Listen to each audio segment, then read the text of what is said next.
ఆ గుర్రాన్ని గుర్తించారా? కలవరించే బంధువు కళ్ళకు కనిపించారు. ఆ గుర్రాన్ని పట్టి తీసుకురండి. అలాగే ధర.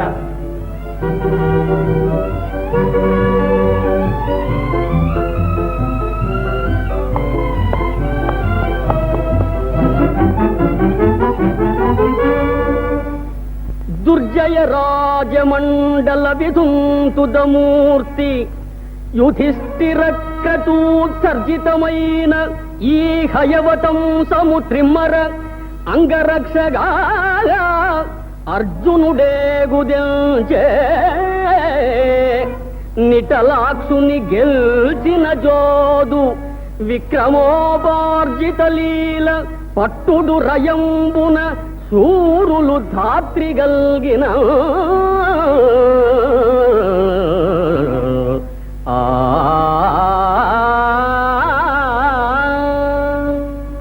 ఎంత అహంకారం! కురుక్షేత్ర విజయంతో మతి తిరిగిపోయిందా? ధర్మరాజు రాజచంద్రులు పాలిటి రాహువట. యాగం తలపెట్టి అశ్వాన్ని వదిలిపెట్టారట. రోసం గల రాజులుంటే పట్టాలట. రాసపుటక పుట్టిన వారెవరు తలవంచరు దొర. ఏమైనా సరే పట్టింది పట్టింది. పదండి. తలుచుకుంటే ఈ గుర్రాన్ని విడవండి. విడవకపోతే మహాప్రభువులు అర్జునుల వారు అశ్వరక్షకులుగా దయచేసి ఉన్నారు. కయ్యానికి కాలు తవ్వకండి. భయం లేదు, అందుకు సిద్ధపడే బంధించాం. వద్దు, పసివారు దూరం ఆలోచించకుండా తొందరపడుతున్నారు. మీ ప్రభువుల బల ప్రతాపాలు మాకు తెలుసు. మణిపుర యువరాజు మీ ప్రగల్భాలకు బెదిరింపులకు జంకడు. సేవగల వారైతే శౌర్యం చూపించి గుర్రాన్ని విడిపించకపోమని చెప్పండి.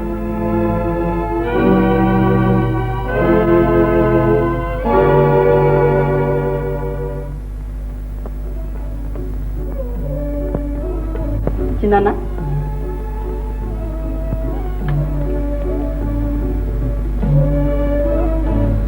ఇన్నాడుగా మీ వెంటనే ఉన్నాడు, కానీ ఎన్నడూ మీలో ఈ ఆనందం చూడు. ఈనాడు అలనాటి అనుభూతులేవో ఊహాపథంలో గోచరిస్తున్నాయి నాయన. తీర్థయాత్ర సమయం నేను ఈ నగరంలో అతిథిగా ఉన్నాను. ఈ పోతుగడ్డ మీద ఆడపిల్లలు కూడా అభిమానవతులు, అసహాయ సూర్యులు, అన్నీ సవ్యంగా జరిగింది. మనం ఇక్కడ ఒక వీరకుమారుణ్ణి చూడగలుగుతాం. వయస్సులో అతను అభిమన్యుడి కంటే పెద్దవాడు. పరాక్రమంలో కూడా అతన్ని మించిన వాడే కావచ్చు. మహారాజా, మణిపురి యువరాజు బభ్రువాహనుడు మా దర్శనానికి వచ్చాడా? లేదు మహారాజా, అశ్వాన్ని బంధించాడు. అపాయమని భావించలేదా? భావించాం. మహాప్రభువులు అశ్వరక్షకులుగా దయచేశారు. కయ్యానికి కాళ్ళు తవ్వొద్దని కూడా హెచ్చరించాం. ఏమన్నాడు? ఆ దృశ్య మాటలు ఎలా మనం చేయగల ప్రభు? చేవగల వారైతే శౌర్యం చూపించి గుర్రాన్ని విడిపించుకుపోమన్నారు. ఓ, ఎంత సాహసం! మణిపుర ప్రభువులు మా మేలిమి చెలిమి మాత్రమే చూచారు. ఇప్పుడు మా వైరము శౌర్యము కూడా చూస్తారు. శాంతించండి. చిన్నవాడు ఏదో తెలియక శాంతించాడని పెద్దగా గ్రహించడం న్యాయమా? ఈ సమస్య నీకు అర్థం కాదు కుమార. ఆ యువరాజు నా కుమారుడు. స్వాగతం చెప్పి సత్కరిస్తారని ఆశించాడు. ఎదురు తిరిగి మా అశ్వాన్నే బంధించాడు. ఈ అవహేళన ఏ తండ్రి సహించాడు. కానీ మీ కుమారుడిని నిరూపించి తమను సంతోషపరచాలని ఈ సాహసం చేశాడేమో. అయినా అక్కడ పెద్దలు ఉన్నారుగా, వారి అభిప్రాయం తెలుసుకొని కర్తవ్యం నిర్ణయించండి. కన్న కొడుకే తండ్రిపై కత్తి దూస్తాడని కల్లో కూడా అనుకోని ఈ అపూర్వ సంఘటన ఆనాడు శ్రీరామచంద్రుని జీవితం, ఈనాడు అర్జునుని జీవితం. సగౌరవంగా స్వాగతం చెప్పి ఆహ్వానించే సమయంలో ధిక్కరిస్తావా? అశ్వాన్ని బంధించి అవమానిస్తావా? తండ్రికి కుమారుడు చేసే సత్కారం ఇదేనా బబ్రు? ఆవేశపడకమ్మా. తండ్రికి సర్వదా తల వంచుతాను, కానీ వారు తండ్రిగా మన సీమలు అడుగు పెట్టలేదు. చక్రవర్తిత్వం కోసం యాగం చేసే ధర్మరాజు ప్రతినిధిగా వచ్చారు. సాబగా మిగిలిన సాటి రాజుల స్వేచ్ఛను దోచుకోవడానికి వచ్చారు. విజయుడన్న పేరు వినగాని పౌరుషం వదిలి బానిసలం కావడం నీచం కాదమ్మా. నిజం నాయనా, ప్రాణమైనా వదిలి పరువు దక్కించుకోవాలని రాజనీతి కోవదులు చెప్తారు. అక్క, నీవు ఆ పసివాళ్ళగానే మాట్లాడుతున్నావా? పరువు కోసం తండ్రి కొడుకులు పంతాలకు పోయి కత్తులు దూసుకుంటారా? అనుబంధాలు భగ్నం చేస్తారా? అంతరంగాల్లో అగ్నిపర్వతాలు రగిలిస్తారా? బబ్రు, నేను ఈ పంతాలు అంగీకరించను. వెళ్ళు, అశ్వాన్ని మీ తండ్రికి అప్పగించు. క్షమాపణ చెప్పి అంతఃపురానికి ఆహ్వానించు. చెల్లి, తెలిసి పట్టరాదు, పట్టి విడువరాదు. జగదేక వీరుడైన స్వామి ఎలా భావిస్తారు? ఆలోచించు. నా స్వామి మనసు నాకు బాగా తెలుసు. కుమారుని వివేకానికి సంతోషిస్తారు. నాకు నమ్మకం లేదు. నీ అంతరంగంలో మెరిగే స్వామి వేరు, ఈ వ్యక్తి వేరు. ఆ సరసుడు అనురాగ ప్రియుడు, ఈ విజయుడు అధికార ప్రియుడు. మన మంచితనాన్ని అర్థం చేసుకోడమ్మా. ఎరుగని వారిని అకారణంగా అపార్థం చేసుకుంటున్నావు బొబ్రు. ఎన్నో జన్మల నోము పంటగా మాకు జన్మించావు. నీవు మహావీరుడవు, కులవర్ధనుడు అవుతావని వారు ఆశించారు. మీరు బయలు చల్లని వేళ సాదరంగా కలుసుకోవాలని ఎన్నో ఏళ్లగా కలలు కంటున్నారు. వారు కూడా అలాగే ఉబ్బిళ్ళూరుతుంటారు నాయన. బొబ్రు, ఆ ఆనందం మాకు కరువు చెయ్యొద్దు. తల్లిదండ్రుల ఆనందం కంటే నీ పరువు ఎక్కువ కాదు. వెళ్ళు.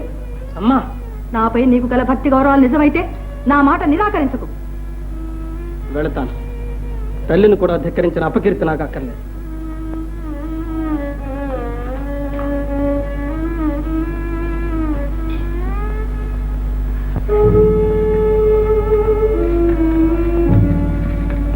మణిపురి మహారాజు గారి వద్ద నుంచి వర్తమానం ఏమైనా వచ్చిందా?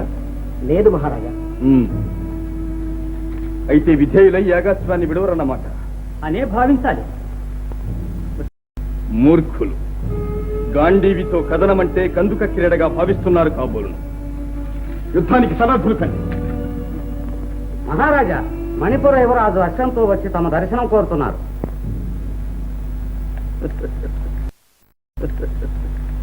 వీలు కాదని చెప్పు.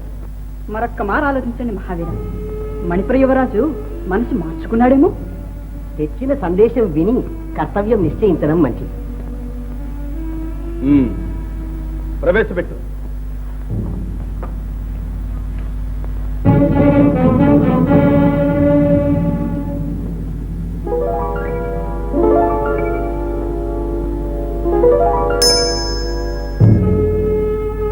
పితృదేవులకు అభివాదం.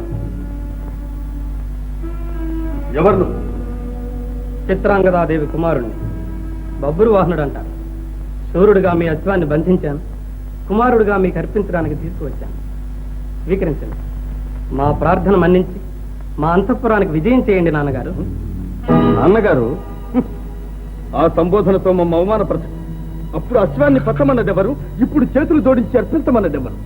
పిరికి పంద. తొందరపడుతున్నారు నాన్నగారు. పిరికి పందలు మా రాజ్యంలో మచ్చుకైనా లేరు. అంతా చిచ్చర పిడుగుని. నా మాతృదేవత మనసు నొప్పించలేక మీ సముఖానికి వచ్చాను. అది ధీరత్వంగా భావిస్తే నా తప్పు కాదు నాన్నగారు. పౌరుషహీనుడమైన నీ బాంధవ్యంతో కురువంశ కీర్తిని మలినం చెయ్యం. దాటి వారి సమక్షంలో తనయులు దూషించడం తండ్రికి గౌరవం కాదు.